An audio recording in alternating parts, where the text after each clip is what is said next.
Hi guys, I'm Shmee, hello and welcome back to the channel where we seem to have a bit of deja vu with the AMG GT R Roadster. Now remember a couple of months ago when I took delivery of the Shelby GT500, the ride and suspension was surprisingly rough.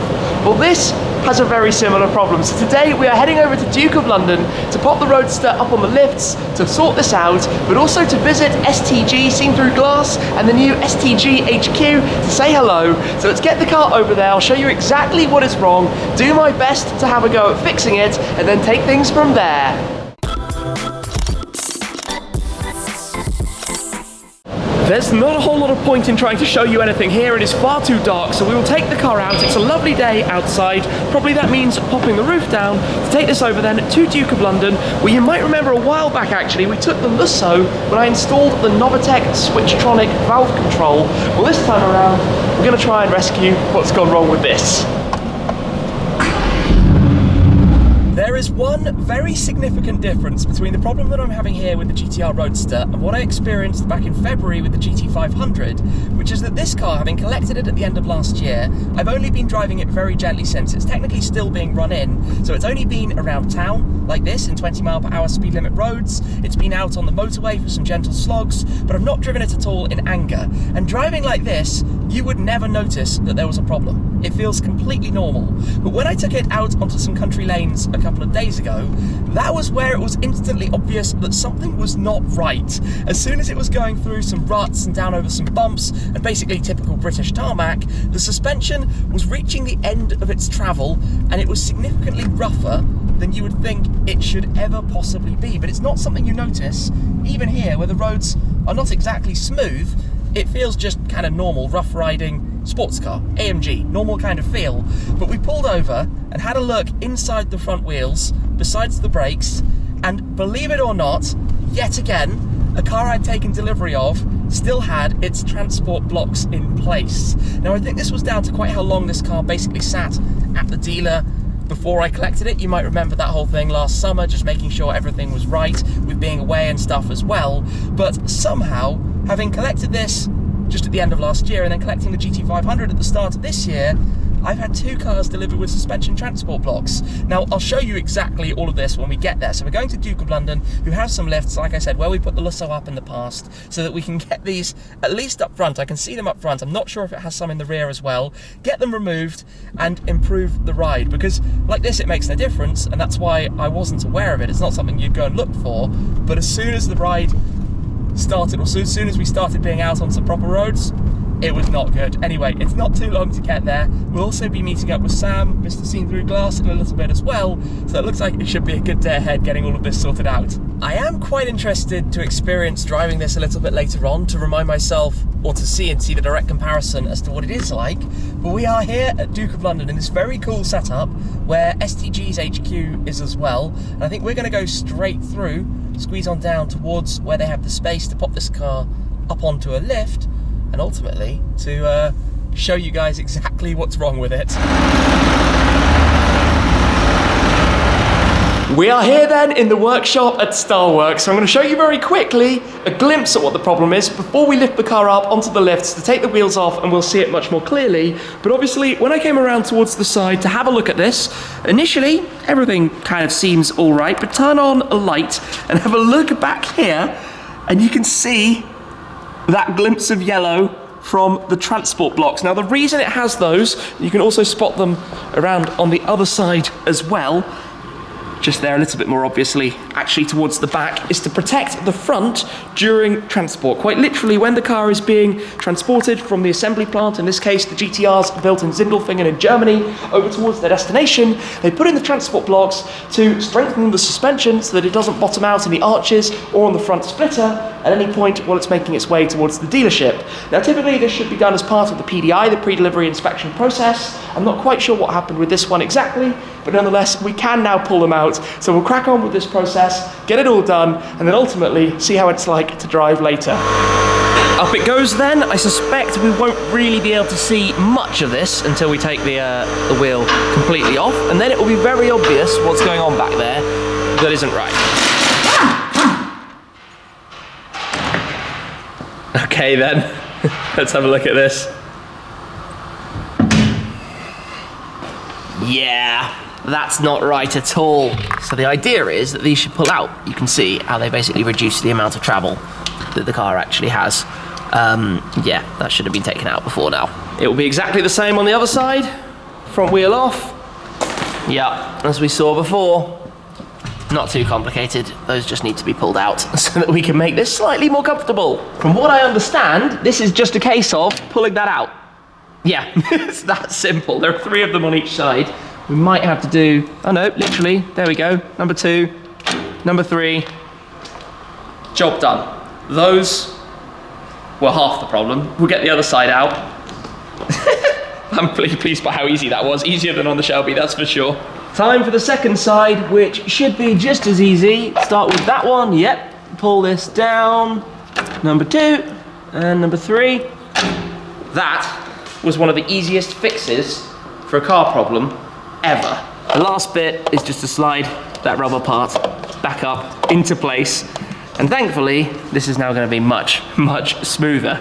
Some good news is that after taking out the blocks from the front, we can see that there's nothing back here. The rear suspension is completely clear. We've just been under the car as well to have a look at that properly, so we don't need to take those off to take any further ones out, which I presume is because basically they were fitted at the front to protect the lovely front lip to make sure in transport that didn't get damaged. So all we're left to do now is pop these back on, and I think that's pretty much it in terms of the car being on the lifts, so we can go over to visit STG. With the car still in the air and the brake being held, everything's torqued up to 80 Newton meters. Then when it's down on the ground, it will go up to 180 as per the spec to make sure they're back on properly and that all of this is being done completely correctly.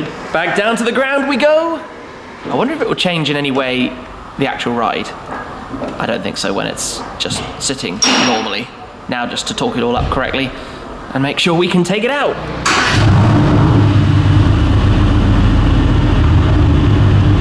Out we go then.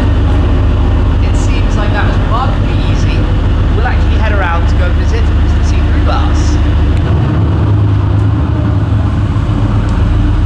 A special thanks also to LG at Vulcan Classics, who is helping to do the work. But here at Duke of London, there are always interesting things about. Audi RS6, Pontiac with an AMG badge on the back of it, but quite a few different guys working different workshops, the main Duke of London side of things as well. But let's head then to go and visit Mr. STG.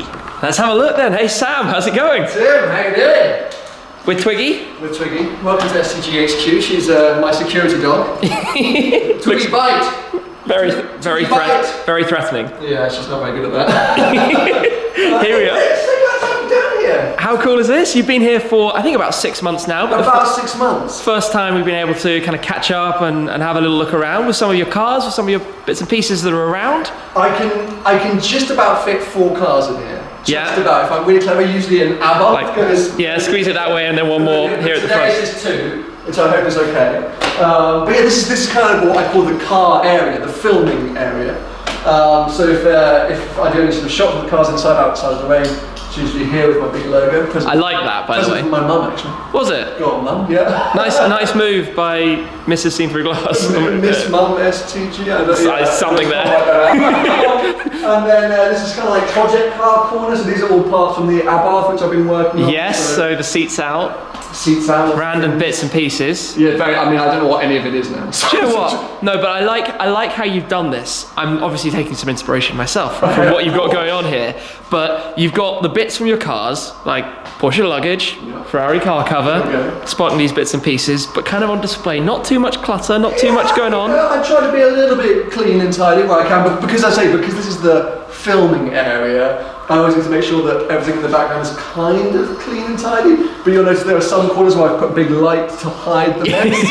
It's a good trick to do. Yeah. Some nice shelving. But you redid all of this. It looked a bit different before, didn't it? So, I mean, it still looks like it's falling down. That's because it is. But when I first moved in, it was really bad. All of the floor was completely ripped out. Way more mould than you can see right now. These shelves were here but weren't painted. The lack of lighting. To put a tiny bit of soundproofing in, but that's really like being a load of nails. So yeah, we did quite a bit, but I wanted to keep the raw aesthetic, if that makes sense. Yeah. Like the old school feel of a crumbling old warehouse. So yeah, it's kind of cool. And then obviously I've seen your Ferrari 360 before, but I have not seen your Porsche before. Really? Not this one. 40th anniversary. This is my vintage Yara. So I call this the 996 GTS. Because back in the days, they did the 911 Carrera for the 996 generation, but this has all the fancy options on it. So it's got the sport kit, the power upgrade, we get the bumpers from the turbo, GT3 side sills. It's just nice. It's just nice. That's actually, when you listed off like that, I hadn't really thought about it, but it is this kind of amalgamation of different 911 models from that era. It's the best rear-wheel drive 996 you could get. If that makes any sense. Yeah, okay. Before becoming a GT product. So, yeah, I've really enjoyed it. Very different Porsche for me. I've enjoyed it, you know. These are controversial stuff. They are, I never really liked those. People are coming around to them, I think. When the turbo came out this generation, I remember I was obviously teenager, I guess. My granddad got one. Back then, so my granddad got one, and I remember seeing it, and the first thing I saw it was like, I don't like those headlights. Granddad, I don't like your car. I definitely come around to it. Weirdly, I don't like the back of these generations. Okay. So I'm a huge fan of the front ends now, especially these headlights. The back to me looks a little bit too understated, so Twiggy's now going to hide her stick in the Porsche, which is great for potential paintwork damage. Twiggy, please, just put the stick down. And then you recently did your trip up to Yorkshire with the 360. Yeah, so this is still my baby. I think I've had it nearly 4 years now. So for my garage, this is the equivalent of a 675 LT Spider for me. This is a long-term. Wait, how long did you just say? 4 years, I think. You've had it for 4 years. Time nice, flies. Time really, really flies. So yeah, absolutely do it. Literally just put 1,000 or so miles on it last week up in Yorkshire. Really came into its own. It's got the Challenge Dolly exhaust on it now, so it just sounds unbelievable. And I just love spending time in it. I mean, but, you know, as you'll notice throughout, down here and upstairs, there's a lot of Ferrari memorabilia. Yeah, why not? So yeah, I'm a bit of an obsessive, and so having this thing is. He says spotting Formula One books, model cars. Oh, what's in the mysterious AMG Formula One? That was actually a gift for Razor. It was like a digital watch along, so they gave me loads of stuff. There was a Lego pack in there, some Bose headphones. That's cool. Came with some cool bits and pieces. Seen through glass helmet. Not often used, depends what. Nah, cool stuff. So, but this is just half of your space. This is just half. This, you know, at the beginning I only filmed down here, but actually there's a whole nother space, which is kind of more the editing suite, podcast studio. We don't do it all in the same place. So should we go have a quick look there? Check that out. Yeah. Come on, Toby. So this is the podcast area, which you're relatively familiar with because you came. I have joined you on Behind the Glass, which was great. So.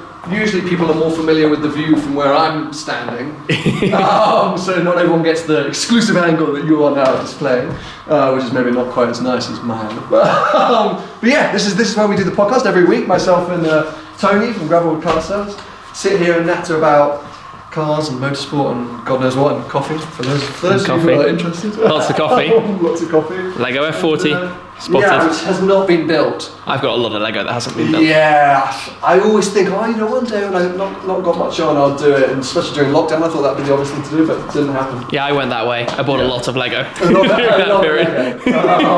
So yeah, and then to the editing, this is kind of like my main office editing suite. There's a few, you know, if I now film more like at the studio. Now that I have this, I sort of do more little bits like pieces to camera around the desk and stuff, which is quite nice. Quite nice to do. Have meetings here and stuff. Good old trusty IKEA bookshelf. Can't go wrong. No, they work perfectly. But that's not all. We've got some more things to see up here. Screen. Well, I mean, I probably have to explain the curtains slightly because I'm not really into my just bizarre interior design. This is for soundproofing and for heating because this room is so big. So these all get drawn across and sectioned off the areas because you've got this huge space here. So this is sim racing corner. Coming soon. Hot lap challenge. Okay, maybe perfect. you need to set your lap today. Some amazing a really good friend of mine called Hot de Gamme. Incredible art. These pieces of art for me, which were amazing. Twiggy now wants to play. This is her play area. So we sort of deck that out, and it's really easy to spend way too much time. Yes, here. I know that feeling. Coffee corner, coffee station. So I'm really big into my coffee. So this is all set up now, so I can make coffees with people. Got some more energy drinks and stuff. Now this is a creepy piano, which is actually really out of tune, so it's going to mess up all your audio. It's all good. It was here when I moved in, and I kept it as a memento, I suppose. Don't really know why. No, and now you just have a. But it's here. Really cool piece of artwork from that is cool, actually. World trip with the 911. That was probably the last time we filmed together. I was going to say, yeah. I mean, definitely on that trip, I would assume. One of the various crossovers, California, that kind of thing. But this huge space, this was supposed to be able to do live podcast events. So my plan was to have an audience style seating here so people could come in and listen. Be part of it. Be part of the event. But obviously, you know, with all the things that have been happening in the world. The world had other ideas. So it's now just, it's Twiggy's playroom. So she loves it here, which is, you know, all that counts. It's in paradise. Exactly that. So, awesome. That's the tour. I appreciate it. It's so cool. Congratulations. Really cool space. Thanks for stopping by. I'm super excited to see your place. I literally can't wait now to see what you're doing. You will have to come and visit, hopefully in the not too distant future. It will take a little bit longer to walk around your place maybe than mine, who knows. Well, I'm not sure, we'll see. We're going to get on the road then to see what exactly this is now like. Now, of course, on the way over here, we were driving in full comfort, quiet, effectively boring mode because the whole running in process. That gets a little bit louder, a little bit more sound out of the thing, but let's see. He says it would help if I popped it into gear. Let's see what this is going to be like without the suspension blocks and if it makes a noticeable difference at town speeds. And I kind of want to just drive it through a few potholes just to...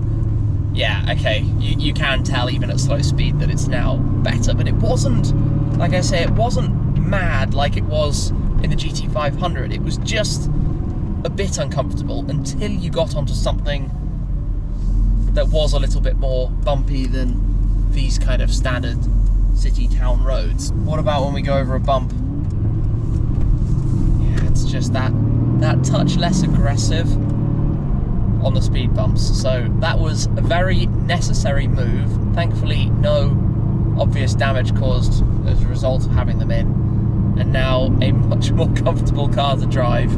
It's not going to be too long now until this car is fully run in and I can start to have a little bit more fun with it. And remember, back at the end of last year, I did actually buy the bucket seats to go in here, and I find these AMG performance seats way too firm and solid for me. And seats are a very personal thing, but for me, these don't work, which is why I'm changing them to the buckets, which just fit my shape a little bit better all around. But it is going to be quite a unique thing. So those are actually over with Opus in Germany with Lucas, who's done all of the work on my original AMG GT R, on the G63, also obviously on the SLS Black Series. So when I get this over there at some point, it'll be time to get those fitted and work out how to deal with it in terms of the electronics, because the seats effectively need to have their own ECUs to do with safety airbags and that kind of thing. But also in here we have the heated seats and the air scarf for the hot air that blows out of the headrest behind you. So we need to work out exactly how to do all of this, but I think it's going to be safe in Lucas's hands. He knows what's going on, and I can't wait eventually for that to happen when I can get this to Germany at some point down the line. We'll have to see exactly when that's going to be. Obviously, in terms of the sound, it's a bit like the GTR Pro. It's just a little bit muted. You want it to make a touch more noise than it does. Obviously, OPF generation. Oh well, it's still a fantastic car, and now just a little bit more suited to actually being driven.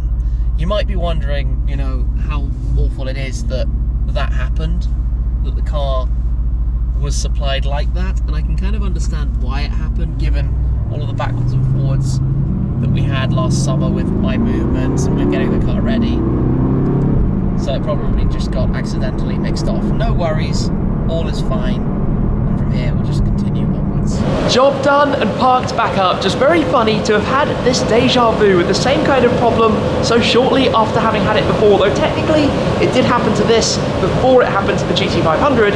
I just didn't know about it at the time, which is very, very bizarre. We're not too far away from this car being run in. It needs 1,000 miles of building up the revs. You're not supposed to go over 4,500 RPM. You're not supposed to drive it over, I think, 85 miles an hour or something like that. There is actually a sticker right here, so when you're driving, you're looking straight at it that tells you what you should and equally what you should not be doing until it's run in. And given I think there's a high chance I'll be keeping this car for quite a long time, I obviously want to follow the rules and the guidelines from a warranty perspective, from a lifespan perspective, and from a just a doing it correctly perspective. So I'll follow the advisory that is given in terms of how you should drive the car, ready for what is going to happen. Hopefully down the line where there'll be an opportunity to stretch the legs, to take it over towards Germany at some point. Of course, at the moment with the current restrictions, that is not possible, but things are starting to lift here in the UK, which means being able to venture further afield, perhaps up to some fun roads with a number of the Schmee-mobiles as well. So I have to see what happens on that front. For today, a big thanks to Sam for hosting me at STG HQ. Also, of course, Algie at Vulcan Classics and the guys at Duke of London as well for finally getting this sorted out. It's a small thing, it's such a funny thing, it's no big deal, at least it's fixed up now. It's just very funny that the exact same thing happened to me again. For now though, thank you very much for watching as always guys. I appreciate your support an awful lot, but that is it for this time, and I'll see you again very soon. Cheers!